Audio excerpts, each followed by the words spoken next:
If you are interested in buying vintage clothes in Amsterdam, you will not be disappointed. I was actually very surprised at just how many vintage shops there are here, and the sheer range, and some of them are very well organized as well. In this video, I want to give you 4 tips when shopping for vintage clothes.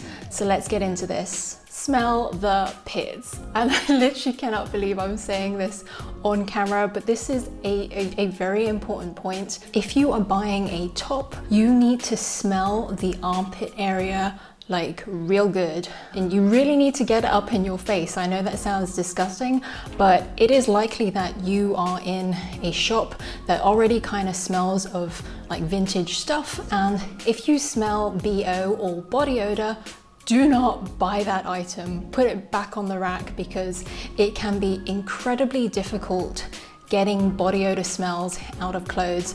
And I've learned from past experience, I made the mistake once of buying this very nice blue blazer. It fit really well, and I totally forgot to smell it in the shop. And I took it home, I smelt it, and oh my goodness, it smelled of BO. And I did everything I could to get that smell out, washing it, white vinegar, using baking soda, baking powder soda, one of the two, and I just couldn't get that smell out. And it just completely, ruined that top for me, because I didn't want to wear it anymore. I was too paranoid about smelling bad. Know why you want vintage. I know this sounds like a really stupid tip, but try and work out why you want to buy vintage before going to the shops. So, previously the mistake I made, I was going to all sorts of vintage shops, and a lot of things in there will catch your eye, but I wasn't buying anything. I didn't know what I wanted to buy, and I wasn't focused. But I finally worked out the reasons why I want to buy vintage, and by knowing why you want to buy vintage, this will immediately narrow down the shops that you can go to, and also what you're looking for when you get in there.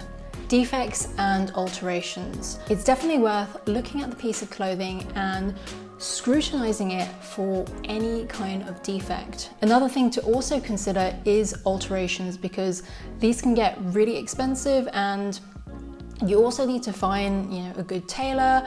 You need to have the time to go down there, so it's best to be realistic about this. Thrill of the hunt. So I feel like I'm talking about a Star Trek episode. I love Star Trek, by the way. But when you are vintage shopping, it really does feel like a bit of a hunt, because compared to regular shopping, you don't get multiple sizes, multiple colors.